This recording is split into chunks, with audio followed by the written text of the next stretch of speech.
Hello, it's Adam from the Tudor Chest here. If you enjoy this episode, then perhaps you would consider supporting the channel by becoming one of my patrons. On Patreon, I release weekly bonus subscriber-only episodes, which can also be accessed via Apple Podcast subscriptions. To access this and all other content from the Tudor Chest, just head to patreon.com/the Tudor Chest or search for the podcast in Apple Podcasts.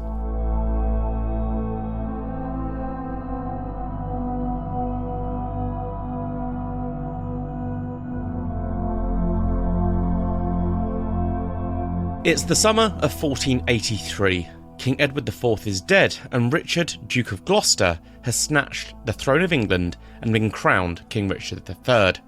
Inside the Tower of London, two young boys, initially held in great splendour, are being seen less and less.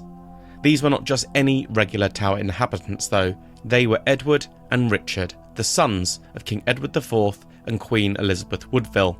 History knows them as the princes in the tower, although more accurately we should call them the king and the prince in the tower, for the elder brother was in fact King Edward V, but as he was never crowned, is, rather like Lady Jane Grey 70 years later, seldom regarded as one of England's genuine monarchs. The legend of the princes in the tower is one of, if not the greatest royal mystery in Great Britain's long and dramatic history. Ever since their disappearance in the summer of 1483, exactly what happened to the boys has been the subject of countless books and studies, with no definitive answer sufficiently agreed upon by historians. Although few doubt that they met their end in the Tower of London, more recently there has been a re-examination, with some believing that the boys not only escaped the confines of the dreaded fortress, but lived on to later attempt to win back the throne that should have been theirs. This was examined at length last year with the release of a major documentary, The Princes in the Tower, The New Evidence, spearheaded by Philippa Langley, the historian responsible for the discovery of King Richard III's bones in 2012.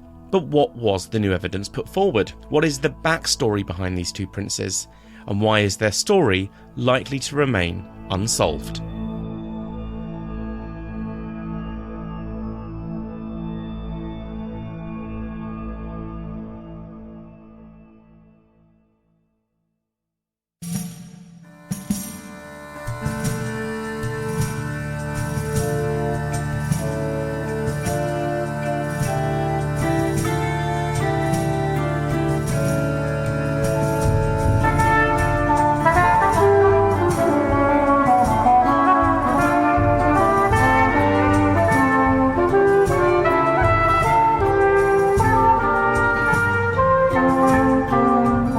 Welcome back to the Tudor Chest Podcast, episode 55, The Princes in the Tower, English history's biggest mystery.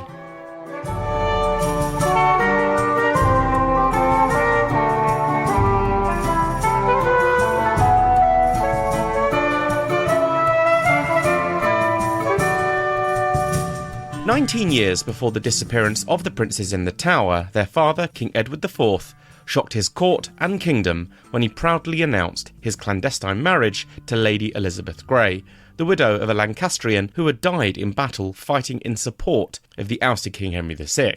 Edward's decision to marry Elizabeth would come to utterly define his reign in one way or another. Although the marriage was one clearly built on love, or at least lust, which turned to love, it was undeniably not advantageous for England as a whole. The king's chief supporter and the architect for much of his success was his cousin, Richard, the 16th Earl of Warwick, known to history as the Kingmaker. He was incensed when news of the marriage was made public, for not only was it done behind his back, but made him look foolish in the eyes of the European nobility, for he was in the middle of negotiating what would have been a highly advantageous marriage between Edward IV and Bona, the daughter of the Duke of Savoy. Soon, the Earl of Warwick found a willing accomplice in causing problems for the king that he had helped to place on the throne of England, in the shape of the king's own middle brother, George, Duke of Clarence. As Warwick and Clarence saw it, there were two major problems with the royal marriage. The first was the sheer nature of the marriage itself, for Elizabeth Grey née Woodville was by no means of high aristocratic blood, and as I have covered, provided no obvious gain for England. But secondly, and more importantly, was the level of influence that the new Queen's family began to wield at the royal court. Queen Elizabeth came with many siblings. She was the eldest child of 15, 13 of which outlived childhood, something of a record for the time. The new queen and her mother, Jacquetta of Luxembourg, therefore began a process of marrying off the many Woodville children to prominent members of the court. Soon there were understandable accusations that the family were overly grasping and displacing much of the influence the more traditional roles members of the nobility would enjoy, chief amongst them the Earl of Warwick. Despite this, the King and the Queen's marriage was strong and made stronger when Elizabeth began to give birth to their many offspring. 3 princesses were born to the King and Queen before the birth of their first son, Edward, who came along on the 4th of November 1470. A short-lived 4th princess was born 18 months later, to be followed up with the couple's second son, Richard, born on the 17th of August 1473. Elizabeth Woodville would give her husband 3 further daughters, Anne, Catherine and Bridget, and also a third son, George, who sadly died at the age of just 2. Now, despite the perceived assurance that his dynasty was all but secured, Edward IV's reign would be famously volatile. He and Warwick would never truly overcome their differences following the marriage to Elizabeth Woodville, leading to a brief period in which Edward was deposed and the former king, Henry VI, was reinstated on the throne, all with the backing of Warwick's considerable forces. Edward recaptured his crown shortly after, with Warwick dying in battle and the hapless Henry VI likely murdered in the Tower of London by Richard, Duke of Gloucester, Edward IV's youngest brother. George, Duke of Clarence, had remained a constant thorn in Edward's side, and when he began to discuss rumours of the king's illegitimacy, which in turn touched the perceived security of the succession, Edward finally hit breaking point and authorised his own brother's arrest and later execution. Now, his reign may have been erratic, but Edward IV was, by and large, both a successful and hugely popular monarch, particularly with the people of London, who always held great affection for the Yorkist branch of the Plantagenets. The thing to bear in mind with Edward was that he was cut from the exact sort of mould that those in the 15th century looked for in their king. He was young, he was strikingly tall for the age at 6'3", when the average height was around 5'6" for a grown man. He was handsome, he was affable, and he possessed a really easy way with people from all classes. He was certainly a more imposing and authoritative figure than Henry VI, who aside from mental illness, had only produced one, albeit male child. Now, divinely appointed by God, though Edward IV and his supporters believed him to be, he was only human, and with that gave way to many vices. He was, after all, the grandfather of King Henry VIII.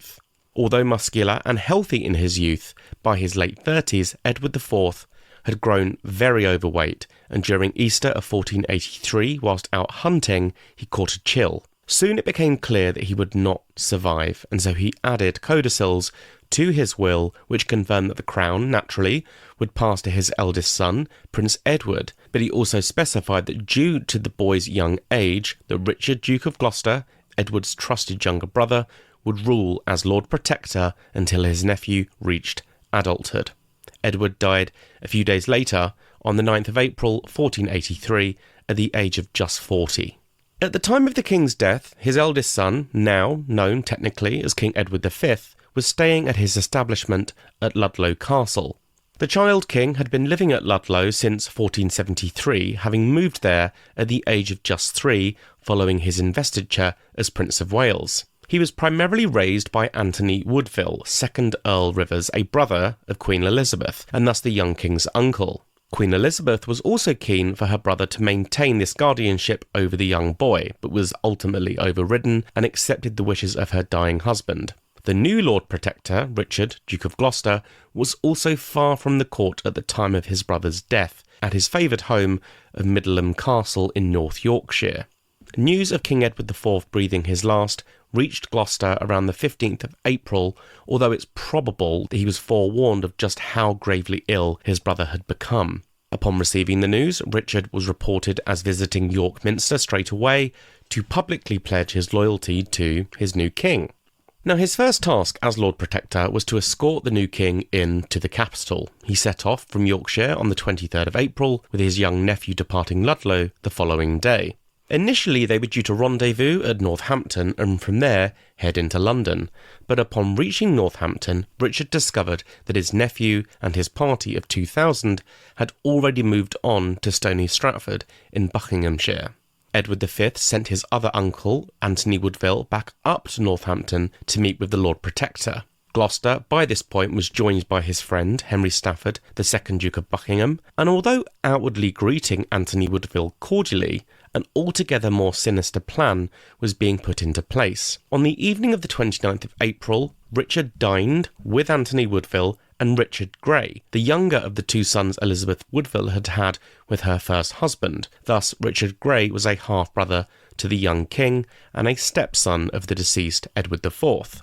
Whilst there was no sign of any animosity at this dinner, the following morning the Lord Protector ordered the arrest of Anthony Woodville, Richard Grey, and also Thomas Vaughan, the young king's chamberlain. All three were sent north to Pontefract Castle, and despite assurances to Edward V that they would be protected, not long after, all three would be beheaded on Richard's orders. The Woodville men crushed, Gloucester took possession of the king directly, telling his nephews that he had uncovered a plot to rob him of his protectorship as justification for his actions. Now, understandably, when news reached London, it caused considerable alarm for the Dowager Queen Elizabeth Woodville, who must have been both devastated at the loss of her brother and one of her sons, but also terrified of what it meant for her son, the king, and her other children. And as such, she promptly took her other son, Richard Duke of York, and her many daughters into sanctuary at Westminster Abbey.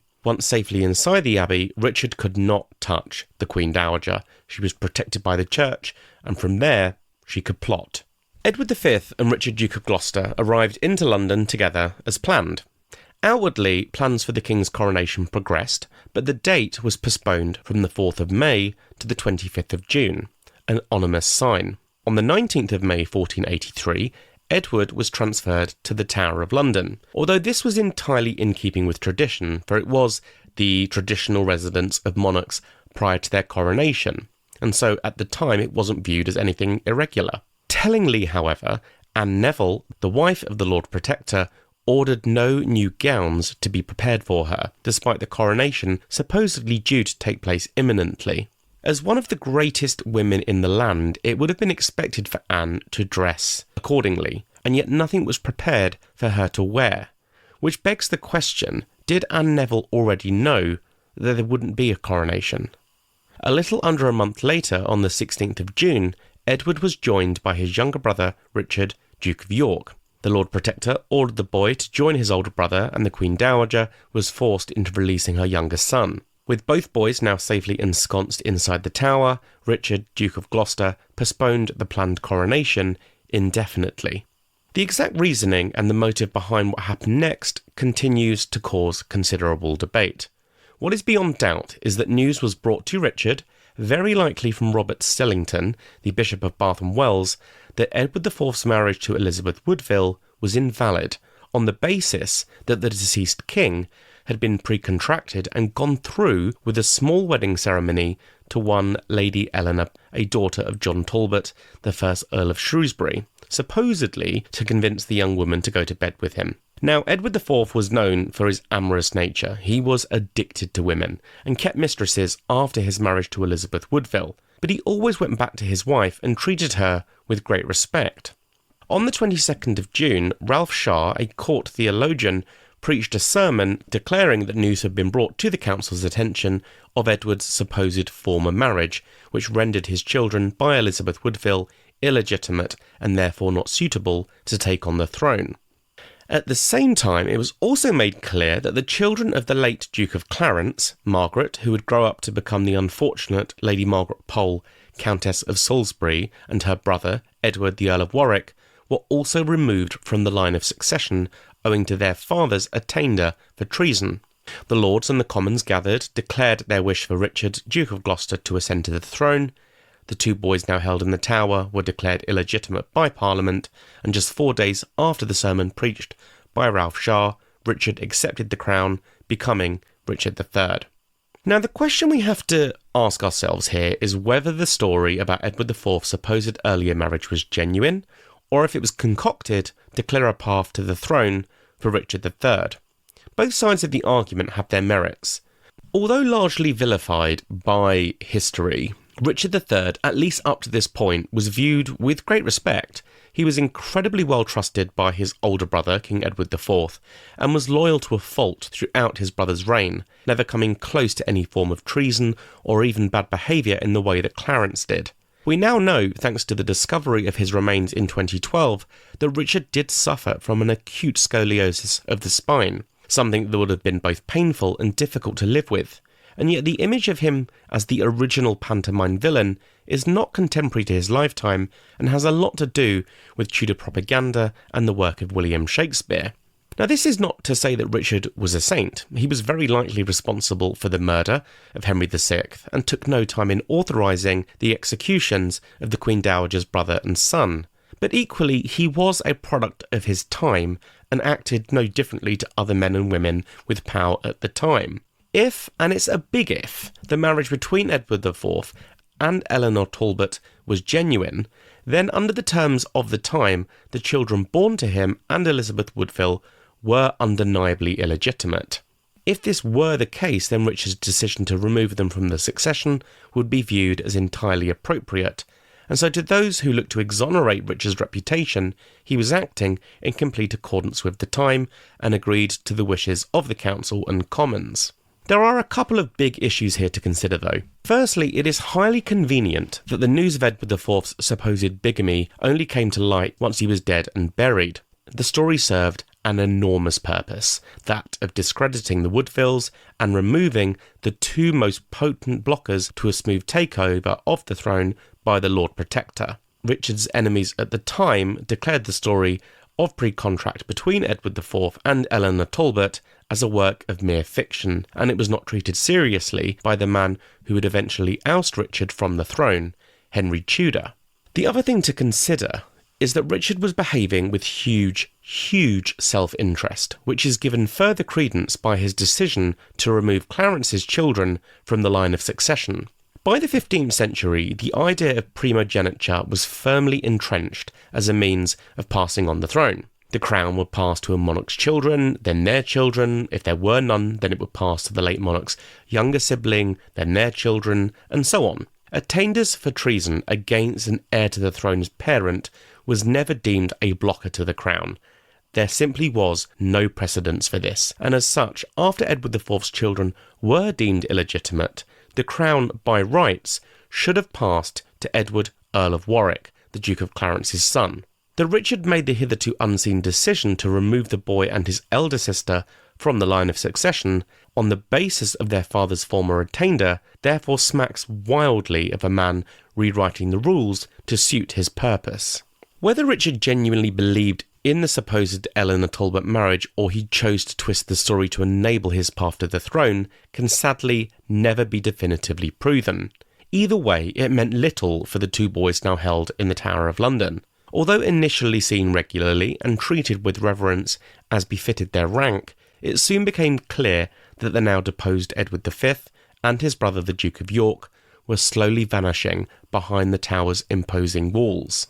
Dominic Mancini, an Italian friar who visited England in the 1480s and happened to be in London in the spring and summer of 1483, recorded that after Richard III seized the throne, Edward V and his younger brother Richard were taken into the inner apartments of the tower.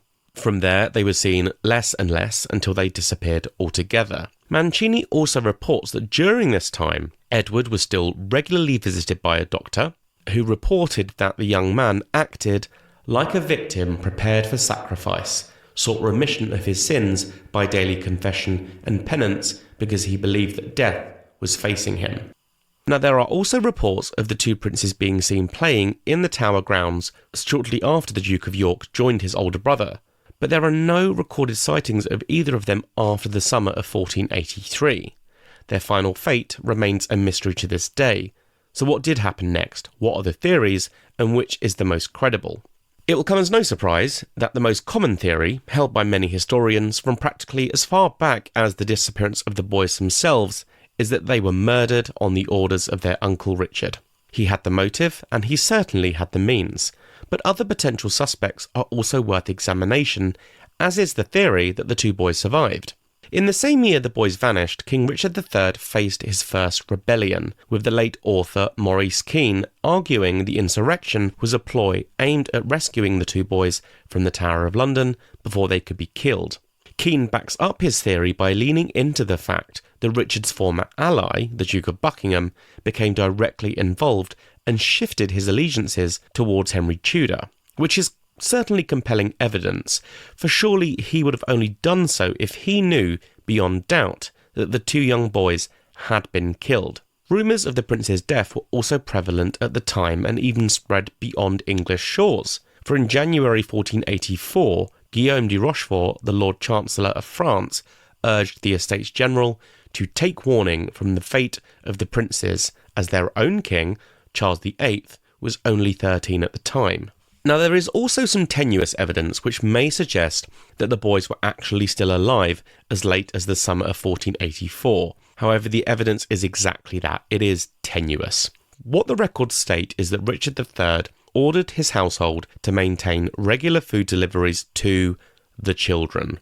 However, exactly who these children are is massively open to interpretation, because as well as the two princes in the Tower, it could have easily been the children of the Duke of Clarence, or the younger princesses of Edward IV, Catherine and Bridget, who were living at Sheriff Hutton, one of Richard III's primary residences. Beyond the disappearance of the boys themselves, no definitive, well-informed, independent or impartial source exists to support the theory that they were murdered.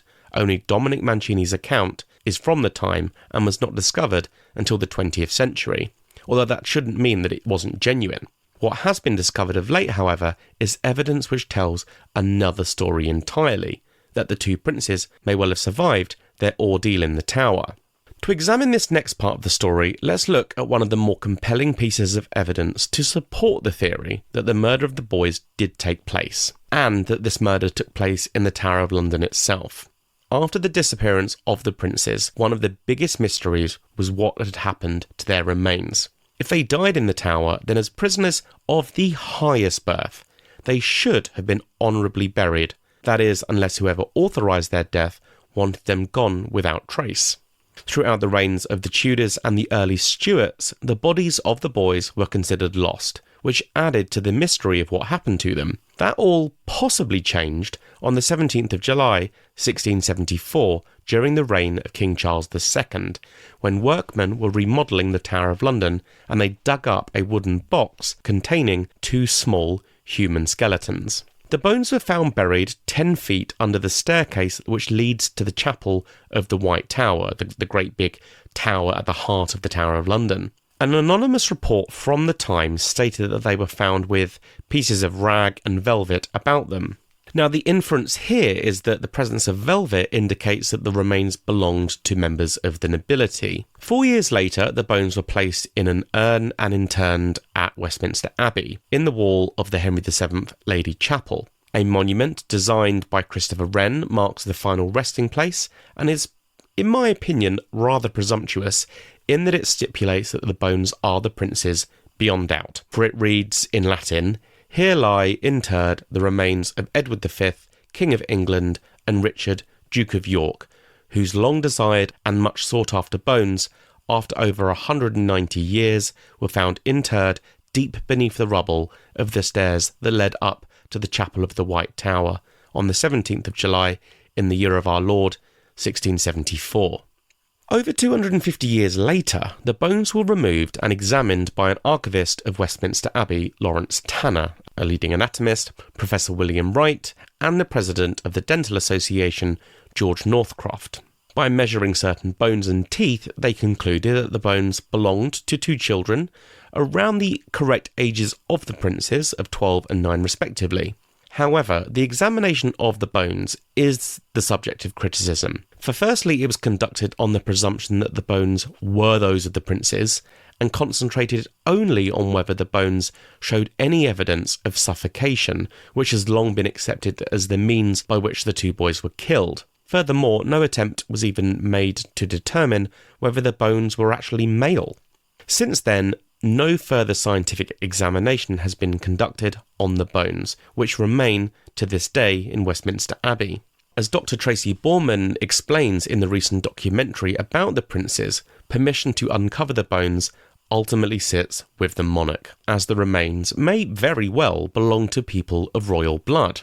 Her late Majesty Queen Elizabeth II denied authorisation to examine the bones, believing that they should be allowed to rest in peace, and also not wanting to set a precedence for digging up royal remains. However, her son, King Charles III, is, I believe, much more open to an examination. There is certainly clear appetite from the public to have the bones examined, for an online petition a few years ago received over 100,000 signatories expressing a wish for it to be done.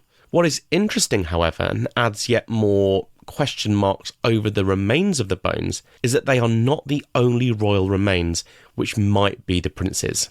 In 1789, repair work was needed at St George's Chapel in the grounds of Windsor Castle. The workmen rediscovered and accidentally broke into the vault of King Edward IV and Queen Elizabeth Woodville, discovering in the process what appeared to be a small adjoining vault. Now, this vault was found to contain the coffins of two unidentified children. The plot well and truly thickens. There was no inspection or examination carried out of the remains within the vault, and the tomb was then resealed. The decision, however, was taken to inscribe the tomb with the names of two of Edward IV and Elizabeth Woodville's children, George, the first Duke of Bedford, who died at the age of just 2, and Mary of York, who was the couple's second-born child, who died at the age of 14, both dying prior to their father. However, where things get really interesting is that two lead coffins, clearly labelled as George Plantagenet and Mary Plantagenet, were subsequently discovered elsewhere in the chapel during the excavation for the royal tomb for King George III. These remains were then moved into the adjoining vault of Edward IV, but at the time no further effort was made to identify the two lead coffins already in Edward IV's vault. And so now we have a situation where there are 4 children buried in the same vault as Edward IV and Elizabeth Woodville. 2 have identities and 2 don't. In the late 1990s, work was being carried out near and around Edward IV's tomb in St George's Chapel, and so a request was actually made to the Dean and Canons of Windsor to consider a possible examination of the 2 vaults either by fibre optic camera or, if possible, a re-examination of the 2 unidentified lead coffins in the tomb. Now, whether the request ever made its way to Elizabeth II is not known. Either way, the examination did not go ahead. Given the absence of hard evidence of what definitely happened to the princes, at best all we can work with are theories, and attempt to land on one that feels the most plausible. As I covered earlier, the most common theory is that the boys were murdered and that it was their Uncle Richard who authorised their death. So what is the evidence for this particular conclusion, and why is the story the most widely accepted? That King Richard III was the likeliest culprit in the case of the disappearance of the princes rests on a number of reasons, chief amongst them being that he had the most to gain, and as king also had the greatest resources available to him. Although the princes had been eliminated from the succession, as had the children of the Duke of Clarence, King Richard III's hold on the crown remained insecure due to the way in which it had been taken, leading to a backlash against him by the wide and well-established Yorkist network, which ironically were his own kin, who supported the memory of his brother Edward IV and by extension Edward's sons and therefore Richard's nephews. He also only had one, albeit male, heir, so the future was far from assured. An attempt had already been made to rescue the princes and restore Edward V to the throne, which made clear that the mere existence of the 2 boys would remain a threat as long as they were alive. They were living embodiments and figureheads for future rebellions. Whilst they lived, the crown could not rest easy on Richard's head, something Queen Mary I would discover in the next century with her half-sister Elizabeth.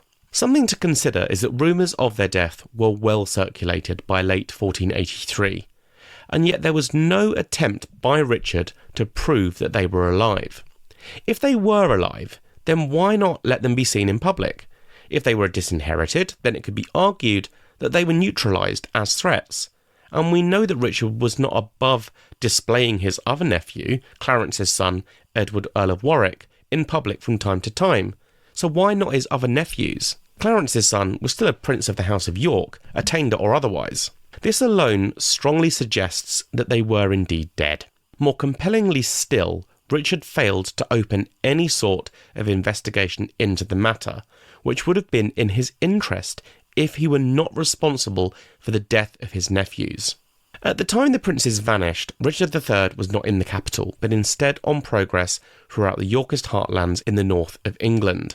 Although we do not know exactly when the princes vanished, even if we accept that it was in July of 1483, this progress meant that Richard would not have been in London at the time, and therefore was unlikely to have been personally responsible for their murder. One thing I should mention is that even those who firmly believe that Richard was ultimately responsible for the prince's death do not believe that he actually committed the deed himself. He wasn't the person who physically killed the children, but instead dispatched a member of his own household or retinue to commit the crime. The princes were under guard in the Tower of London, which by this stage was controlled by Richard's men. Access to the princes was strictly limited by Richard's instructions, which adds further weight to it being Richard responsible, for it would have been incredibly difficult for someone else to gain access to the boys, but not impossible. A dodgy tower guard could quite easily be in the employ of a second master or mistress. Either way, it is unlikely that they would have been murdered without the king's knowledge, and as such, this version of the story, in which the boys were killed on Richard's orders but not by his own hand, carries the most weight, and is the story most consistently put forward. Those writing not long after stood by it, including Sir Thomas More and Polydore Virgil, who both named Sir James Tyrrell, a member of Richard's entourage, as the murderer.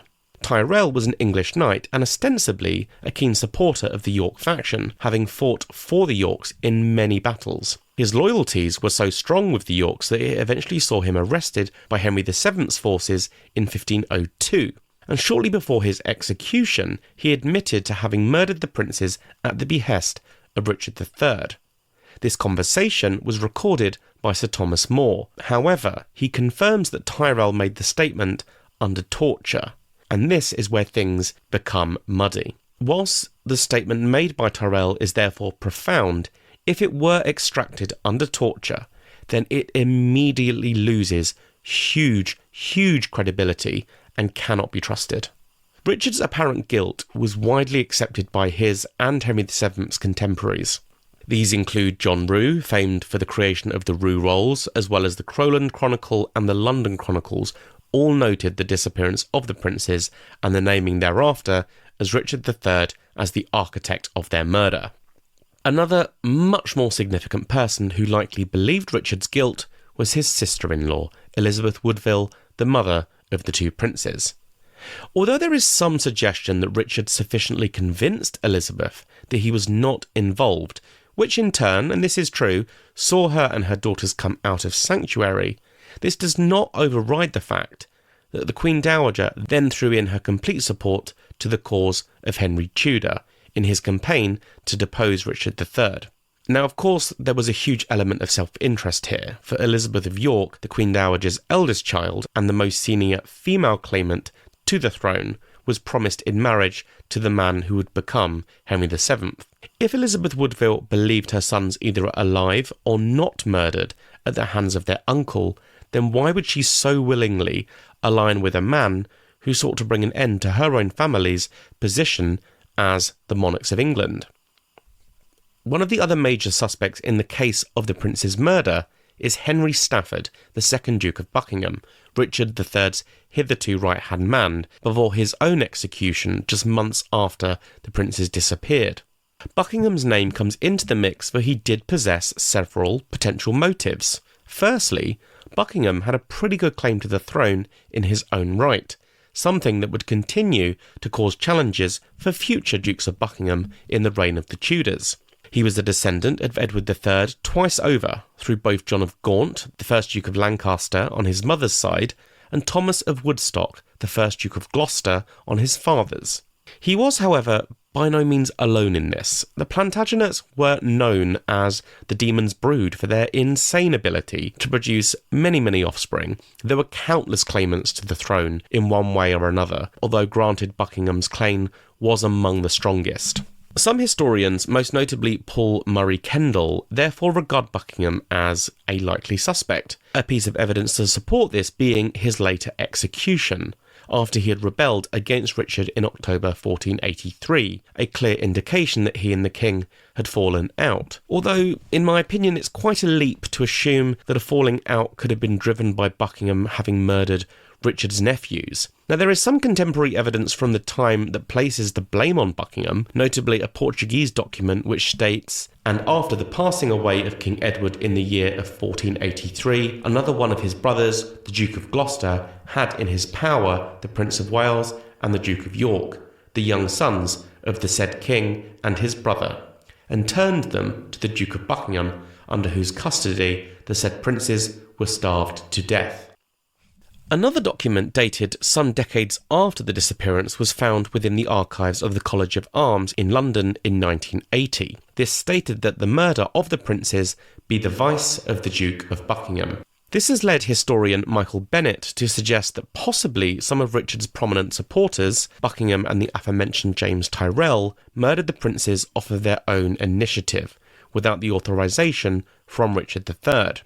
Bennett noted in support of this theory, after the king's departure, the Duke of Buckingham was in effective command of the capital, and it is known that when the two men met a month later, there was an unholy row between them.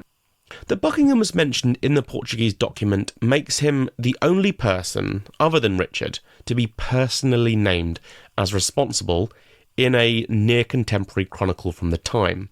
Unfortunately, further evidence to back up the assessment that Buckingham was responsible is considerably lacking. Common sense also has to play a role here. Rumours were well and truly circulating by the end of 1483, and King Richard knew that these rumours suggested the boys were murdered. If Buckingham were guilty of acting without Richard's orders, then it is extremely surprising that Richard did not lay the blame for the prince's murder at Buckingham's feet. It frankly stretches credulity, as Richard could potentially have cleared his own name by doing so, and yet he chose not to act.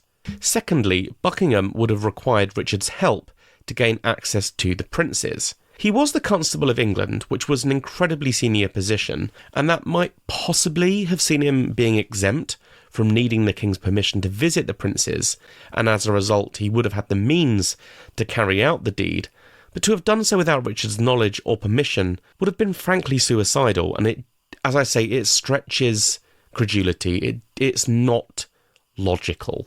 Another potential candidate for wanting to remove the princes in the Tower was the future king, Henry VII, and his mother, Lady Margaret Beaufort. Henry Tudor was viewed by the beleaguered Lancastrians as really the last roll of the dice for them. It was their last bid for the throne. What is beyond doubt is that Henry himself was out of the country between the prince's disappearance and his decisive victory at the Battle of Bosworth in August 1485, and so Henry himself cannot be personally blamed for the boy's murder, if it did take place, but rather a supporter of his could have taken the initiative.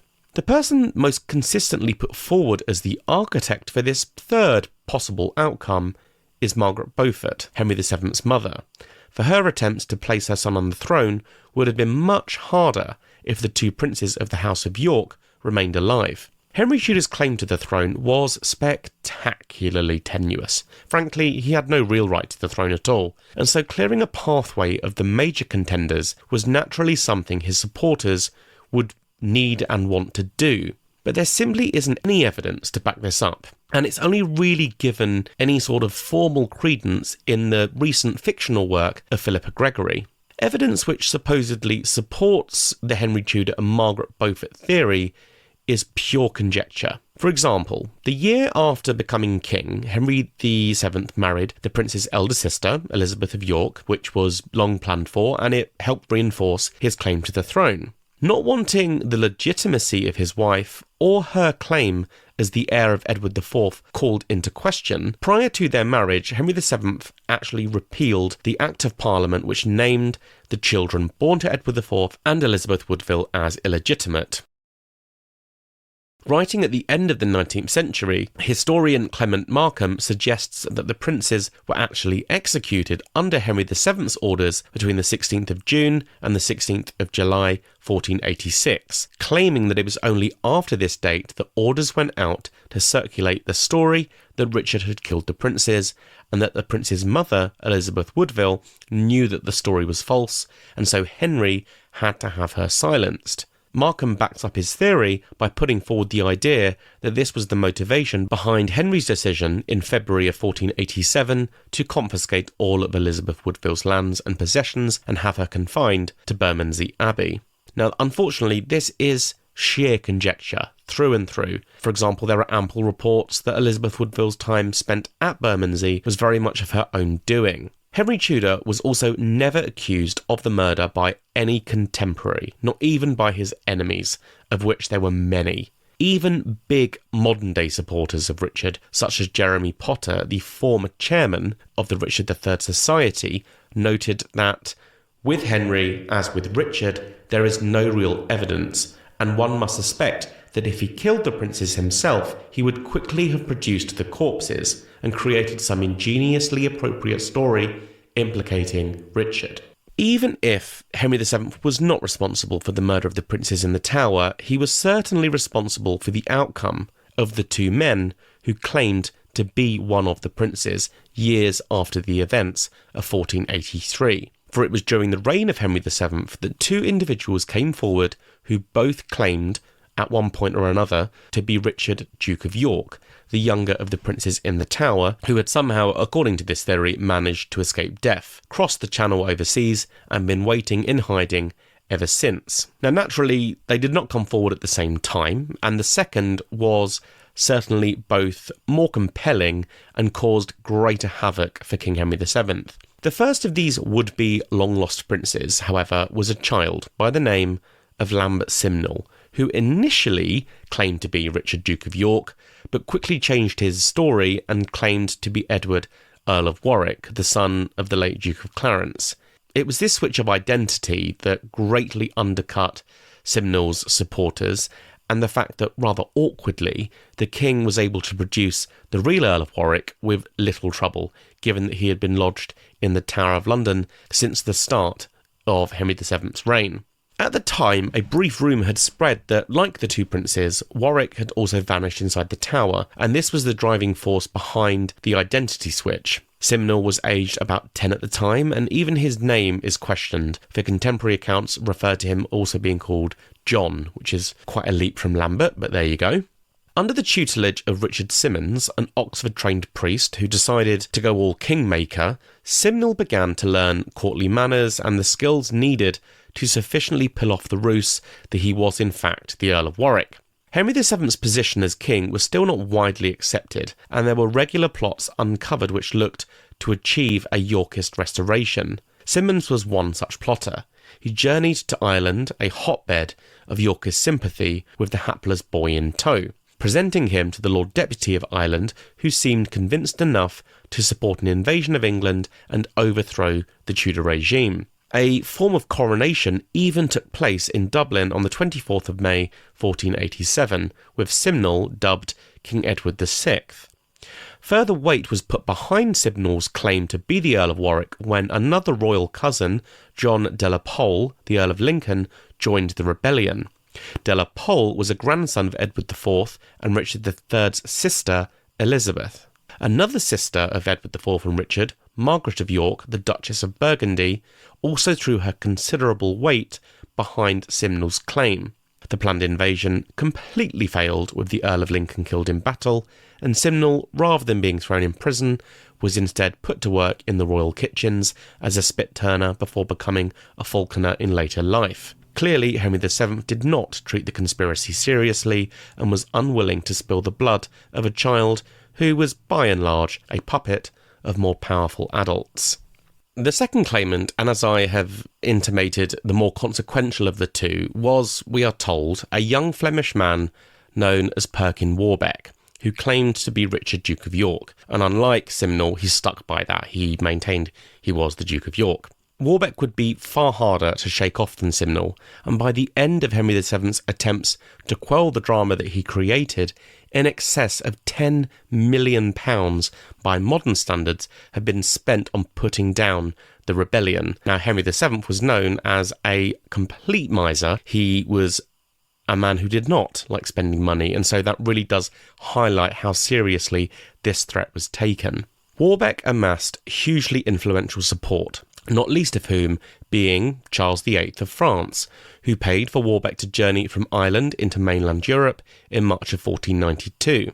His next move was to travel to Mechlin, where Margaret of York, Duchess of Burgundy, held court and was an enormously powerful figure. As his would-be aunt, getting Margaret's support was crucial, and it worked. She formally recognised Warbeck as her long-lost nephew, Richard. Somewhat like Philippa Langley 500 years later, though, we should keep in mind that Margaret approached the situation with an enormous bias in place. For as Edward IV and Richard III's sister, she became an unrelenting opponent of Henry VII, and as I referenced earlier, had also previously recognised Lambert Simnel as the Earl of Warwick. Another monarch who was convinced by Warbeck's supposed other identity was James IV of Scotland, who became so committed to the young man that he even orchestrated a marriage between Warbeck and a Lady Catherine Gordon, who may possibly have been a granddaughter of King James I of Scotland, and so possessed some royal blood of her own. After repeated failed attempts to invade England, Perkin went on the run and was eventually located at Beaulieu Abbey in Hampshire. He was given a promise of safe conduct and a pardon in exchange for coming quietly. He met with the king on October 4, 1497, confessed to being an impostor, and although briefly imprisoned in the Tower of London, was soon released and, like Simnel, given a place in the king's household. Interestingly, however, he was definitely treated with greater reverence than Simnel came close to. But that may have been down to their age difference, but what we know is that Warbeck, on occasion, was actually present at royal banquets, not as a server, but as a guest. His wife, Lady Catherine, was also given a place in Queen Elizabeth's household and remained under her protection. After 8 months at the royal court, Warbeck attempted to escape, but was soon captured. He was initially held in solitary confinement, but later housed alongside the real Edward, Earl of Warwick, the son of the Duke of Clarence, who had been imprisoned in the Tower since the age of 10. Following a second attempted outbreak, this time with Warwick in tow, the king made the decision that he would have to proceed with executing the young rebel, which took place on the 23rd of November, 1499.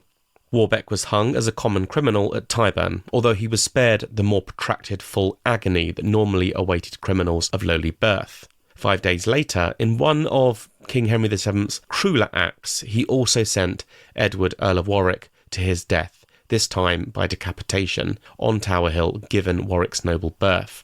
It is often said that Warwick was mentally ill, but based on my own research, I am more inclined to believe that he was simply unworldly, given his long incarceration.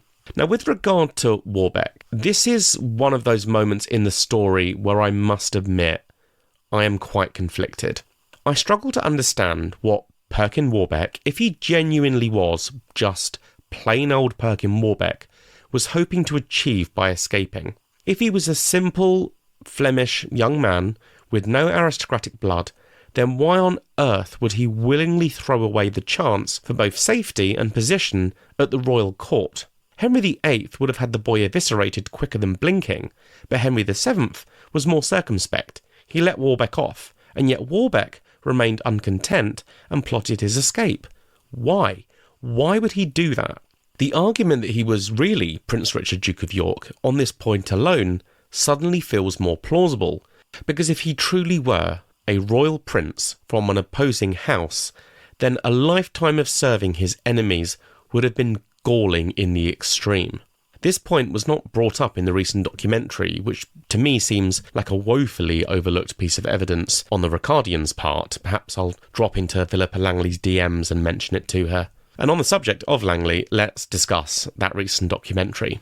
At its crux, the documentary that aired a couple of weeks ago, which was phenomenal. I mean, I thoroughly enjoyed it, but it did look to entirely rewrite the story that we've been told, with Langley arguing that contemporary documents prove that the two princes were alive and that the men known to history as Lambert Simnel and Perkin Warbeck genuinely were the princes in the Tower. We discover that Langley has amassed a community of over 300 people from across Europe, tasked with digging into their local archives in Belgium and France and so on, to basically find evidence that was previously overlooked. Langley's belief being that these sources were beyond the grasp of Henry VII and therefore couldn't be rewritten. She also brings in other historians to weigh in with their view. Unsurprisingly, however, these historians are all committed Ricardians and make major leaps in logic to back up their assessments.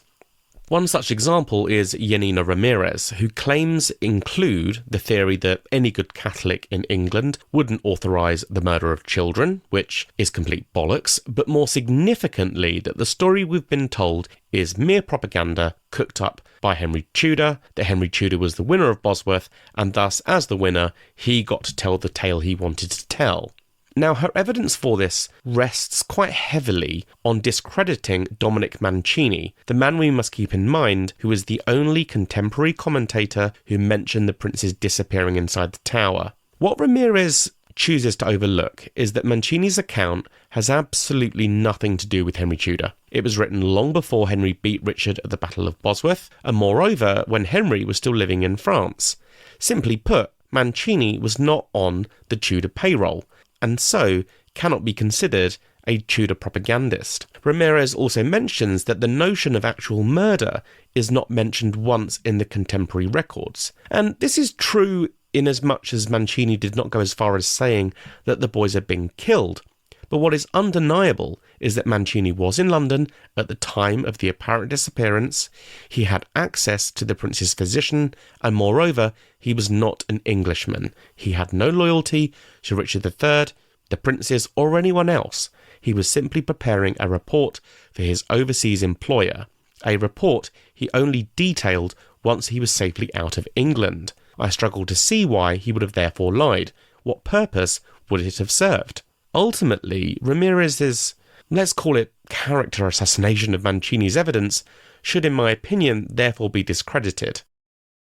I will give credit where credit's due though. Some of the evidence presented by Langley is certainly compelling, such as a witness statement dated in 1493, which is purported to have been written by Richard, Duke of York, describing his escape and flight into Europe, which is later independently authenticated by two experts in the field as definitely being a late 15th century document. Refreshingly, those brought forward to authenticate the document were also not hardline Ricardians. However, just because it's a 15th century document does not mean that it's genuine. It could have been a forgery. One of the other new pieces of evidence that Langley provides is, in itself, a rather innocuous detail, but if genuine, is actually quite compelling. It's a receipt from 1487, found in the archives in Lille, for long pikes on the order of Emperor Maximilian. The receipt states that the pikes were to be distributed among the German and Swiss pikemen whom Madame the Dowager sent at that time to serve her nephew, the son of King Edward, who was expelled from his kingdom. Now, that Madame Dowager reference here is Margaret of York, the Dowager Duchess of Burgundy, and although the specific son of King Edward IV is not named, it was dated from the time of Lambert Simnel's attempt at conquering England, and so we can be sure that it does not reference Perkin Warbeck, and therefore Richard of York. The problem we have here is that Simnel only briefly claimed to be a son of King Edward, before changing tact and instead saying that he was the Earl of Warwick. Now, whilst I see no evidence to suggest that the document isn't from the time, I'm convinced it is, I am less convinced that it means exactly what Langley thinks it means. For Langley maintains it must reference Edward V, the elder of the princes in the Tower, and yet neither Simnel or Warbeck ever claimed to be the elder of the princes in the Tower. If the supporters in Ireland who crowned Simnel as King Edward IV actually had Edward V in their hands, then why on earth wouldn't they have been shouting that from the rooftops? Why would they have crowned someone as Edward VI if they thought they had Edward V? Again, it doesn't really make a lot of sense. Since the airing of the new documentary, I've been flooded with questions asking me for my opinion on Philippa Langley's findings. The first thing that I have to say is how much I commend Philippa's commitment to the cause that she so champions, that of rehabilitating the reputation of King Richard III. Her discovery of the King's remains in 2012 was easily, in my opinion, and my mum's opinion actually, the greatest British archaeological find of the 21st century, and it deserves nothing but the highest praise. I will never not stand by that fact. However, her commitment to Richard III undoubtedly clouds her judgment. She is far from impartial and will always strive to find the grey areas within the evidence which automatically paints her hero in a better light. Now, that isn't to say that she's either wrong or the evidence that she has uncovered is fundamentally wrong or incorrect. For all we know, it could all be real, but she naturally imbues her findings with such innate belief in Richard III's innocence that it ultimately impacts her impartiality. The evidence that she has found is extraordinary and should definitely be viewed alongside the older, more established evidence. I don't believe, however, that it's enough to completely rewrite the story. Before watching the documentary, I was of the opinion that the theory of the boys escaping the tower was utter nonsense. After watching the programme, my opinion has altered, but it hasn't altered completely. I am now of the opinion that it's possible that the two boys did escape the tower, and I certainly believe there is more to suggest of the two that the younger Richard escaped and later led rebellions against Henry VII. But I think that's as far as I will push it. I have been convinced that it's possible they may have lived, but I don't outright believe they did.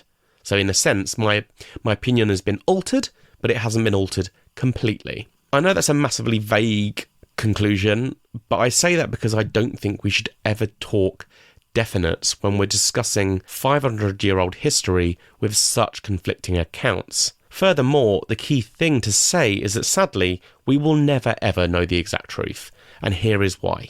Let's say the bones, now buried in Westminster Abbey or St George's Chapel, were taken out and DNA testing was done and it was proven that they weren't the princes in the tower. That still doesn't mean that the two pretenders, Lambert Simnel and Perkin Warbeck, were also nothing but pretenders. It still doesn't mean that the genuine remains of the two princes are lost.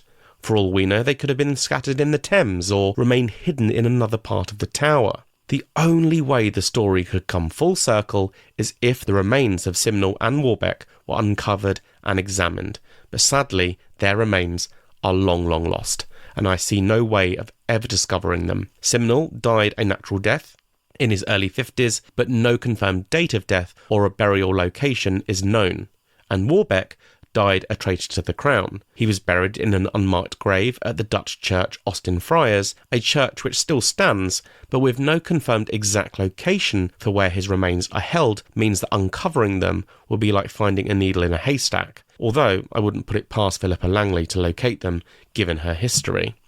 And I think that's the biggest issue here. Unless we examine the remains of the children buried in Westminster Abbey and St George's Chapel, and then also find the remains of the two men who may or may not have been them as adults, then everything else, all of the evidence, all of the story is pure conjecture. And whilst it's lovely to imagine that the princes did escape and eventually led, albeit failed attempts, at recapturing the throne that was rightfully theirs, without further hard evidence backed up by science, then I'm afraid the mystery of the princes in the tower remains exactly that, a mystery. And so that brings me to the end of this week's episode of the Tudor Chess Podcast. Thank you so much for listening. Next week I'm back to having a guest on the show, and it's a biggie. I am thrilled to be welcoming Elizabeth Fremantle, author of Queen's Gambit, onto the podcast. Queen's Gambit has now been made into a major film, Firebrand, starring Alicia Vikander and Jude Law as Catherine Parr and Henry VIII respectively. And so I will be chatting to Elizabeth all about the story, how she came up with the idea, how involved she was in the film process, and much more.